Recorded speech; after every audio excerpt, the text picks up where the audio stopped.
បតែបងតូចទីកេងផ្តរនេះប្រក់សបើកណ្ដោអូនកូនអ្នកផ្សារជាភាពល្អកកូនអ្នកមានត្រ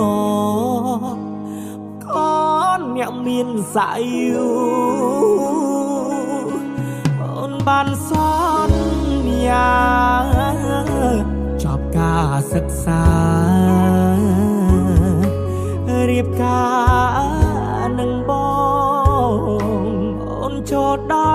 ល់ក្រុងអូនលងនឹងភ្លើងផ្លេចស្រុកស្រីអូននាងផ្លេចប្រាប់បង